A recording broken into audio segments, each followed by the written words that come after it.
Hi friends, అందరికీ నమస్కారం. Welcome to my channel. ఈరోజు మన ఛానల్లో మరొక కొత్త రెసిపీ వచ్చేసి కొబ్బరి రొట్టెని ఎలా చేయాలో చూద్దామండి. ఇలా చేసిన ఈ కొబ్బరి రొట్టె అయితే చాలా టేస్టీగా ఉంటుందండి. పిల్లలు ఎప్పుడైనా స్వీట్ అడిగినప్పుడు లేదా కేక్ అడిగినప్పుడు ఇలా చాలా హెల్తీగా టేస్టీగా ఈ కొబ్బరి రొట్టెని చేసి పెట్టచ్చండి. మంచి బలమైన ఆహారం, చాలా టేస్టీగా ఉంటుంది. ఇలా మీరు ఒకసారి ట్రై చేసి చూడండి. అలాగే ఫ్రెండ్స్, వీడియోస్ని ఫస్ట్ టైం చూస్తున్నట్లయితే ప్లీజ్ మా ఛానల్ని సపోర్ట్ చేయండి. మరియు హై బటన్ని ప్రెస్ చేయండి ఫ్రెండ్స్. మరి ఎంతో టేస్టీగా చాలా సింపుల్గా చేసుకునే ఈ కొబ్బరి రొట్టెని ఎలా చేయాలో చూద్దామండి.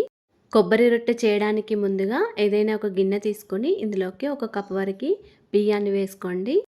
ఈ కొబ్బరి రొట్టెకి రేషన్ బియ్యమైనా తీసుకున్నా పర్లేదండి, లేకపోతే సన్న బియ్యమైనా పర్లేదు, ఏ బియ్యమైనా తీసుకోవచ్చు. ఈ బియ్యాన్ని ఒక 2-3 సార్లు శుభ్రంగా వాటర్తో కడుక్కొని బియ్యంలోని వాటర్ ఏమీ లేకుండా చూసుకోవాలండి. ఇలా వాటర్ ఏమీ లేకుండా చూసుకొని పైన మూత పెట్టుకొని ఒక 10 మినిట్స్ వరకు పక్కకు పెట్టుకోండి. తర్వాత ఒక సగం వరకు పచ్చి కొబ్బరిని తీసుకొని 1-2 సార్లు శుభ్రంగా కడుక్కొని ఇలా చిన్న ముక్కలుగా కట్ చేసుకోండి. ఈ పచ్చి కొబ్బరి ముక్కలు కూడా ఒక కప్పు వరకు తీసుకోవాలండి. తర్వాత ఒక చిన్న గిన్నె తీసుకొని ఇందులోకి ఒక టేబుల్ స్పూన్ వరకు శనగపప్పును వేసుకోవాలి. ఈ శనగపప్పును ఒక 2 సార్లు వాటర్తో కడిగిన తర్వాత దీనిలో తగినన్ని వాటర్ వేసుకొని ఒక 10-15 మినిట్స్ వరకు నానబెట్టుకొని ఉంచుకోండి. ఇప్పుడు ఒక మిక్సీ జార్ తీసుకొని ఇందులోకి మనం కట్ చేసుకొని పెట్టుకున్న కొబ్బరి ముక్కలను వేసుకోవాలి. ఈ కొబ్బరి ముక్కలను మెత్తగా కాకుండా కొంచెం బరకగా ఉండేటట్టు గ్రైండ్ చేసుకోవాలి. ఇలా గ్రైండ్ చేసుకోవాలండి. కొబ్బరిని కొంచెం బరకగా గ్రైండ్ చేసుకుంటే మనం కొబ్బరి రొట్టె తినేటప్పుడు మనకి టేస్టీగా అనిపిస్తుందండి. ఇలా గ్రైండ్ చేసుకున్న ఈ కొబ్బరిని మొత్తం ఒక గిన్నెలోకి వేసుకొని పక్కకు పెట్టుకోండి. ఇప్పుడు మనం నానబెట్టుకొని ఉంచుకున్న బియ్యాన్ని తీసుకోవాలండి. మీరు కావాలనుకుంటే ఈ బియ్యానికి బదులు బియ్యపు రవ్వ అయినా తీసుకోవచ్చండి కొబ్బరి రొట్టె చేయడానికి. అలా కూడా చాలా టేస్టీగా ఉంటుంది కొబ్బరి రొట్టె. ఇలా నానబెట్టుకొని ఉంచుకున్న బియ్యాన్ని తీసుకొని మిక్సీ జార్లోకి వేసుకోవాలి. పల్స్ మోడ్లో తిప్పుతూ ఇలా కొద్దిగా రవ్వలాగా గ్రైండ్ చేసుకోవాలండి. మరి మెత్తగా కాకుండా బరకగా ఉండేటట్టు గ్రైండ్ చేసుకోండి. మనకి ఉప్మా రవ్వ ఎలాగైతే ఉంటుందో అలా గ్రైండ్ చేసుకోవాలండి. ఇలా గ్రైండ్ చేసుకున్న ఈ బియ్యపు రవ్వని పక్కకు పెట్టుకోండి. తర్వాత స్టవ్ ఆన్ చేసుకొని ఒక కడాయి పెట్టుకొని ఇందులోకి ఒక టేబుల్ స్పూన్ వరకు నెయ్యిని వేసుకోవాలి.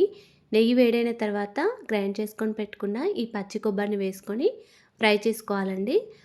స్టవ్ని సిమ్లో పెట్టుకుంటూ ఈ పచ్చి కొబ్బరిని మంచిగా ఫ్రై చేసుకోవాలండి. ఒక 2 మినిట్స్ వరకు ఫ్రై చేసుకోవాలి.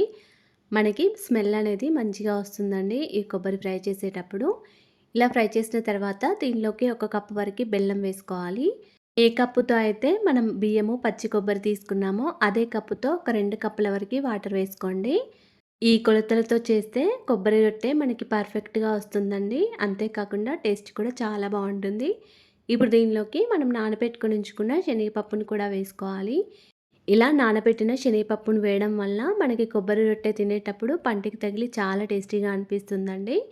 ఇలా ఒక 2 మినిట్స్ వరకు కలుపుకుంటూ బెల్లాన్ని పూర్తిగా కరిగించుకోండి. ఈ శనగపప్పు కూడా కొంచెం మనకి ఉడికిపోతుంది వాటర్లో. ఇప్పుడు దీనిలోకి ఒక పావు టీ స్పూన్ వరకు యాలకుల పొడి కూడా వేసుకొని మొత్తం అంతా ఒకసారి కలుపుకోవాలి. ఈ కొబ్బరి రొట్టెకి కొంచెం స్వీట్ తక్కువగానే ఉంటే టేస్టీగా ఉంటుందండి. కొబ్బరి రొట్టె మీకు కొద్దిగా తీయగా కావాలనుకుంటే మరొక 2 టీ స్పూన్ల వరకు బెల్లం ఎక్కువైనా వేసుకోవచ్చండి. తర్వాత మనం గ్రైండ్ చేసుకొని పెట్టుకున్న ఈ బియ్యపు రవ్వని వేసుకొని మొత్తం అంతా ఒకసారి కలుపుకోవాలి. బియ్యపు రవ్వని మొత్తం అంతా ఒకేసారి కాకుండా ఇలా కొద్ది కొద్దిగా వేసుకుంటూ కలుపుకోవాలి. స్టవ్ని సిమ్లో పెట్టుకుంటూ ఇలా కొద్దిగా ఉడికే వరకు, దగ్గరగా అయ్యే వరకు ఉడికించుకోవాలండి. ఇప్పుడు దీనిలోకి 1-2 టీ స్పూన్ల వరకు నెయ్యిని వేసుకొని ఒకసారి మొత్తం అంతా మళ్ళీ కలుపుకోవాలి. ఈ కొబ్బరి రొట్టెలోకి నెయ్యి ఫ్లేవర్ చాలా టేస్టీగా ఉంటుందండి. నెయ్యి వేసి కలిపిన తర్వాత ఇలా కొంచెం దగ్గరగా అయ్యే వరకు ఉడికించుకోవాలండి. ఇలా ఈ కన్సిస్టెన్సీ వచ్చే వరకు ఉంచుకొని స్టవ్ ఆఫ్ చేసుకోండి. మనకి అప్పుడు కొబ్బరి రొట్టె పర్ఫెక్ట్గా వస్తుందండి. తర్వాత స్టవ్ ఆఫ్ చేసుకోండి. ఇప్పుడు ఒక నాన్ స్టిక్ ప్యాన్ తీసుకొని ఇందులోకి ఒక టేబుల్ స్పూన్ వరకు నెయ్యిని వేసుకోవాలి. ఇలా నెయ్యి వేడైన తర్వాత మళ్ళీ ఒక టీ స్పూన్ వరకు నెయ్యిని వేసుకొని వేడి చేసుకోవాలండి. ఇలా నెయ్యి వేడైన తర్వాత మనం ఉడికించుకొని పెట్టుకున్న కొబ్బరి మరియు రవ్వ మిశ్రమాన్ని ఈ ప్యాన్లోకి స్ప్రెడ్ చేసుకోవాలండి. ఇలా ప్యాన్ మొత్తం కూడా వేసుకోవాలి. సమానంగా అనుకుంటూ ప్యాన్ మొత్తం స్ప్రెడ్ చేసుకోవాలి.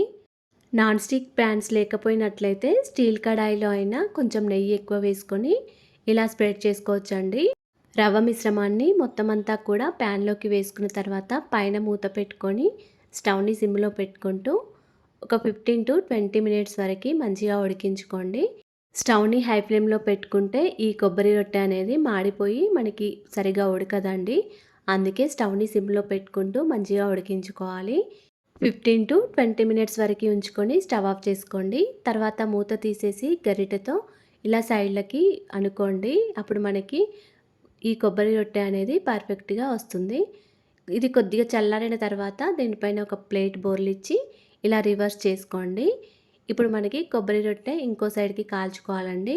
తర్వాత మళ్ళీ ప్యాన్‌లోకి మళ్ళీ 1-2 టీ స్పూన్ల వరకు నెయ్యిని వేసుకొని ఈ కొబ్బరి రొట్టెని వేసుకొని ఇంకో సైడ్‌కి కాల్చుకోండి. స్టవ్‌ని మీడియం ఫ్లేమ్‌లో పెట్టుకొని ఒక 5 మినిట్స్ వరకు ఉంచుకుంటే సరిపోతుందండి. తర్వాత స్టవ్ ఆఫ్ చేసుకోండి.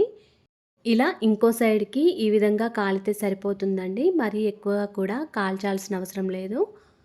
ఇలా కాలితే సరిపోతుందండి. ఈ కొబ్బరి రొట్టె కొద్దిగా చల్లారిన తర్వాత ఒక ప్లేట్‌లోకి వేసుకోండి. ఈ కొబ్బరి రొట్టె అయితే పర్ఫెక్ట్‌గా వచ్చిందండి. చాలా టేస్టీగా కూడా ఉంది. అంతేనండి, మనకి ఎంతో టేస్టీగా చాలా సింపుల్‌గా చేసుకునే కొబ్బరి రొట్టె రెడీ అయిపోయింది. ఈ కొబ్బరి రొట్టె ఒక 3 రోజుల వరకు నిల్వ ఉంటుందండి. చాలా హెల్తీ కూడా. ఇలా మీరు ఒకసారి ట్రై చేసి చూడండి. అలాగే ఫ్రెండ్స్, మా ఛానల్‌ని ఇంతవరకు సబ్స్క్రైబ్ చేసుకోకపోతే సబ్స్క్రైబ్ చేసుకోండి.